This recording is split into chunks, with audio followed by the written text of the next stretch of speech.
राधे राधे दोस्तों, कैसे हैं आप सब। आई होप आप सब अच्छे होंगे और मैं भी बढ़िया हूँ। और ये वाला वीडियो मेरा देव उठी एकादशी के दिन का है। तो मेरे यहाँ पूजा नहीं होती है देवउठान की, मतलब वो गन्ने वाली पूजा मेरे यहाँ नहीं होती है। रेगुलर पूजा जैसी होती है, बस वो वाली होती है और दीपक जलाए जाते हैं। तो मेरा वीडियो ये उसी दिन का है। तो आइए आप लोग भी दर्शन कर लीजिए फ्रेंड्स, मेरे लड्डू गोपाल के। पूजा पाठ मेरी हो गई थी। आप लोग कैसे करते हैं पूजा, मुझको कमेंट में ज़रूर बताना। मेरे यहाँ देवउठान की पूजा सिंपल तरीके वाली होती है। गन्ने वाली पूजा मेरे यहाँ नहीं होती है, ना मेरे ससुराल में होती है ये वाली पूजा और ना ही मेरे मायके में। तो चलिए अब मैं बना लेती हूँ खाना। और आज मैंने लंच में बना रही हूँ मुझे लंच में बनाना है मूली की भाजी, जो कि हमारे यहाँ से मुरवायता भी बोला जाता है। बुंदेलखंड के जो लोग होंगे ना, वो इस क्षेत्र के होंगे तो वो लोग जानते होंगे, इसे मुरवायता भी बोला जाता है। तो वो मुझे वही बनानी है। उसके लिए मैंने मूली ली थी, मूली की गड्डी ली थी, मतलब मूली का जो गट्ठर होता है ना, वो हमारे यहाँ गड्डी बोला जाता है, मूली की गड्डी। वो मैंने ली थी, साफ़ कर ली थी और मैंने धो के उसे कट कर लिया है और मैंने छौंक दी थी। तो सिंपल मैंने छौंकी इसे सरसों के तेल में। जब वो अच्छे से गर्म हो गया था तो मैंने हरी मिर्ची के साथ इसको छौंक दिया था। इसमें डाल दी थी थोड़ी मैंने हल्दी और नमक। और एक तरफ गैस पे मेरा घी चढ़ा है, घी भी हो रहा है, मुझे घी भी बनाना था। और भाजी मैंने छौंक दी है, अब इसे मैं कवर कर दूंगी तो पकेगी। और मैं बॉईल करके नहीं बनाती हूँ, मैं सीधे ऐसे ही बनाती हूँ, मतलब कच्ची कट करके और उसको ऐसे सीधे छौंक के बनाती हूँ। कई लोग बॉईल करके बनाते हैं। देखिए, सब्जी बनाने का अपना अपना अलग अलग तरीका होता है सभी लोगों का। कोई कैसे बनाता है, कोई कैसे बनाता है। मैं तो इसी तरीके से बनाती हूँ क्योंकि मेरे यहाँ सभी लोगों को ऐसे ही पसंद आती है, ऐसी ही बनी अच्छी लगती है। और मुझे भी ऐसी ही सब्ज़ी अच्छी लगती है क्योंकि इसमें जो सब्ज़ी के पूरे पोषक तत्व होते हैं ना, जो मिनरल्स पूरे के पूरे रहते हैं। और वैसे बॉईल कर देने से उसका पानी निकल जाता है तो पोषक तत्व उसके ख़त्म हो जाते हैं, तो वो मुझे समझ में नहीं आती है। तो मैं इसी तरीके से बनाती हूँ। आटा मैंने गूंद लिया था, अब मुझे बनानी है रोटियाँ। जब तक सब्ज़ी हो रही है, एक तरफ घी चढ़ा है गैस पे, तो बना लेती हूँ मैं रोटियाँ, क्योंकि फिर इसके बाद में थोड़ा सा काम जल्दी हो जाता है ना, निपट जाता है। तो मैं एडिटिंग वगैरह कर लेती हूँ, तो मुझे उसी तरीके से काम करना होता है कि मैं अपना काम ऐसे निपटा लूँ कि मैं एडिटिंग कर लूँ। क्योंकि आप लोगों को पता है 3 साढ़े 3 से मैं कोचिंग पढ़ाने चली जाती हूँ, तो फिर मेरा पूरा टाइम निकल जाता है। फिर नाइट में 8 बजे लौट के आना, 8 सवा 8 तो हो ही जाते हैं। अब चूँकि दिन छोटे छोटे होते हैं तो टाइम का पता ही नहीं चलता है, पूरा दिन निकल जाता है काम करते हुए। और ये लगता है कि अरे इतनी जल्दी 1 बज गया, अभी 12 बजे थे, अब 1 बज गया। तो आप लोग बताना, आप लोग के संग भी ऐसा ही हो रहा होगा। अब दिन छोटे होने लगे हैं सर्दियों में, तो टाइम पता ही नहीं चलता है। तो मैं तो लगातार काम निपटाती हूँ, तब कहीं मैं काम अपने समय पे कर पाती हूँ, मतलब सभी लोगों को करके दे पाती हूँ। नहीं तो मैं किसी को खाना ना दे पाऊँ, नाश्ता ना दे पाऊँ, दिन भर काम ही करती रहूँ। और फिर जिसमें कि मुझे पढ़ाने भी जाना होता है, तो मैं बस में सब्ज़ी मेरी नहीं हो मतलब सब्ज़ी चढ़ी हुई थी, सब्ज़ी अभी पकी नहीं थी, लेकिन मैं रोटियाँ सेकने लगी थी। क्योंकि अगर मैं सब्ज़ी का इंतज़ार करती तो फिर और टाइम हो जाता। और घड़ी के कांटे तो ऐसे भाग रहे हैं, सर्दी के दिन होने लगे हैं। सर्दी नहीं पड़ रही है, लेकिन सर्दी तो टाइम मतलब मंथ तो आ ही गया है, वो वाला दिन तो छोटे होने ही लगे हैं। सब्ज़ी चढ़ी थी तो मुझे थोड़ा सा लगा, तो मैंने उसमें पानी डाल दिया। तो मैं डाल देती हूँ थोड़ा पानी, तो वो अच्छे से और पक जाती है। थोड़ी सी कड़क होती है ना मूली, पकने में टाइम लगता है। तो मैं थोड़ा सा पानी ऊपर से मैंने ऐड कर दिया है, डाल देती हूँ मैं थोड़ा सा पानी, तो वो अच्छे से पक जाएगी। उतने बीच में मेरी बन जाएंगी रोटियाँ। और घी वाली गैस मैंने बंद कर दी थी क्योंकि घी लगभग तैयार हो चुका था। फिर थोड़ा सा और पका लूँगी तो फिर वो अच्छे से हो जाएगा। तो देखिए, मेरी तीनों गैस चालू हैं। उधर मेरी सब्ज़ी बन रही है, इधर मेरा घी भी हो रहा था और इधर पे मैं रोटियाँ।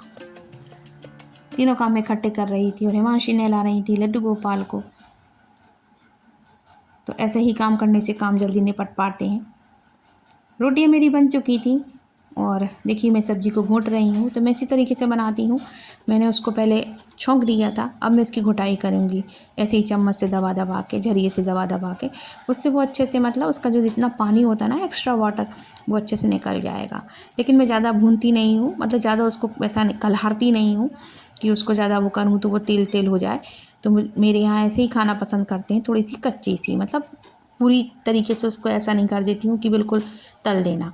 तो देखिए सब्ज़ी को पूरी तरीके से अगर आप उसे तल देते हैं तो सब्ज़ी में कुछ भी पोषक तत्व नहीं बचते हैं, फिर बचा ही क्या, बस अपने मन की तसल्ली के लिए आप खा लीजिए। तो बस मैंने इसको कर दिया है, थोड़ी देर और कवर कर दूँगी। अब ये बिल्कुल परफेक्ट तरीके से हो जाएगी। मैं बर्तन साफ़ करने जा रही थी जो मेरे निकले थे ना अभी रोटी वाले, और बर्तन तो मैंने पहले ही क्लीन कर लिए थे। इतने मेहमानशी आ गई तो वो कहने लगी मम्मी मैं बर्तन धो देती हूँ। तो मैंने मना किया कि बेटा आप अपना काम करो, मैं अपना कर लूँगी, लेकिन फिर वो मानी नहीं, तो वो धोने लगी थी। और इसने मुझे लगा दिया था चंदन का टीका। लड्डू गोपाल को लगा रही थी तो मेरे माथे पे ला के लगा दिया। तो देखिए लगा हुआ मुझे चंदन का टीका, कहाँ लगाया है हिमांशी ने इतना ऊपर, मैंने तो बाद में देखा था, उस समय मैंने देखा ही नहीं। तो हिमांशी ने बर्तन उतने धो दिए थे, वही चकला बेलन और परात ही थी, और तो सारे बर्तन मेरे पहले ही क्लीन हो गए थे। अब मैं कर लेती हूँ गैस साफ़। जब तक थोड़ी सी मेरी गैस ठंडी भी हो गई थी, लगभग ठंडी ही हो गई थी, और ठंडी हो जाती है गैस तभी साफ़ करना चाहिए, गरम गैस को नहीं साफ़ करना चाहिए कहते हैं। बड़े बूढ़े लोग बोलते थे कि चूल्हा गर्म हो तो उस पर उसको तब नहीं साफ़ करना चाहिए। तब तक ठंडी हो गई थी, क्योंकि इस बीच में मुझे काफ़ी टाइम मिला। तो देखिए जी वीडियो में तो सारी चीज़ें दिखा नहीं सकते हैं आपको कंटिन्यू, तो मैं गैस साफ़ करने लगी हूँ। आज मुझे साबुन से साफ़ करनी है, करती तो मैं रोज़ ही हूँ साबुन से, लेकिन जब मुझे लगता है कि ज़्यादा गंदी नहीं है तो मैं नहीं करती हूँ। लेकिन आज थोड़ी सी चाय वगैरह उस पर लग रहा था, जैसे गिर गई है तो चाय के लाल लाल निशान हो जाते हैं ना, तो मैं साबुन से साफ़ कर लूँगी रगड़ के, तो गैस मेरी क्लीन हो जाएगी अच्छे से। तो ओपन किचन है ना, तो गैस वगैरह गंदी बिल्कुल भी अच्छी नहीं लगती। कोई भी आ जाए तो सीधा किचन में आके खड़ा होता है तो अच्छा नहीं लगता है। और वैसे भी मेरी आदत है, रेगुलरली में मेरी आदत है, शुरू से मेरी आदत है, मैं कभी भी गैस किचन सिंक कभी भी गंदा नहीं छोड़ती हूँ, कभी भी। और फिर जैसी मेरी आदत है वैसी ही हिमांशी की भी आदत है, कभी भी वो गैस को गंदा नहीं छोड़ती हैं। जब भी कुछ बनाओ उसके बाद उसको साफ़ कर लो, तो ऐसे ही करना चाहिए। किचन को कभी भी गंदा नहीं छोड़ना चाहिए। कहते हैं जी किचन में अन्नपूर्णा का वास होता है, और औरत होती है लक्ष्मी, घर की लक्ष्मी औरत ही होती है। किचन में होता है अन्नपूर्णा का वास। अगर हम किचन में गंदा रखते हैं ना तो हमारे घर में बरकत नहीं रहती है।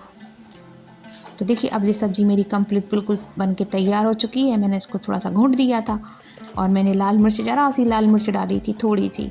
वैसे मैं इसमें लाल मिर्च नहीं डालती हूँ, क्योंकि हरी मिर्च ही इतनी इस समय तीखी आ रही है, तो मैंने थोड़ी सी डाली थी, ज़्यादा नहीं डाली थी। और देखिए सब्ज़ी बिल्कुल बढ़िया तरीके से बन के तैयार हो गई है। अब हिमांशी आएंगी तो लड्डू गोपाल को भोग लगाएंगी, और तो मेरे सारे काम इस समय अब निपट चुके हैं। और देखिए हिमांशी आ गई हैं, मैंने उनसे बोला बेटा आप भोग लगा दो लड्डू गोपाल को, फिर प्रांजल को खाना दे दो। तो आज मेरे यहाँ खाने में बस वो सिंपल सी चीज़ है, मूली की भाजी और रोटियाँ। आइए आप लोग भी खा लीजिए। और मूली की भाजी खानी चाहिए, मतलब इस समय हरी पत्तेदार सब्जियाँ खानी चाहिए, बहुत अच्छी होती हैं, पोषक तत्वों से भरपूर होती हैं, आयरन होता है इसमें भरपूर मात्रा में, और विटामिन तो होता ही होता है। तो इस समय खानी चाहिए हरी पत्तेदार सब्जियाँ, मेथी हैं, पालक है, मूली की भाजी। और मेरे यहाँ बच्चों को बहुत पसंद आती है मूली की भाजी, और प्रांजल को जिसमें कि बहुत पसंद है।